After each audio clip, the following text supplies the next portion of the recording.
galley utility duties and areas of responsibilities. Para ito sa cruise ship or any similar leisure vessels. So ang galley utility, it is a very versatile position.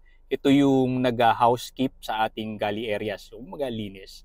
And sila ay reporting sa ating chief steward or minsan first galley utility sa ibang barko or mas kilala sa tawag na uno. So number one, pwede kayong ma-assign as dishwasher, so tagahugas ng plato. And number 2, pwede kayong maging pot washer or tagahugas ng kaldero.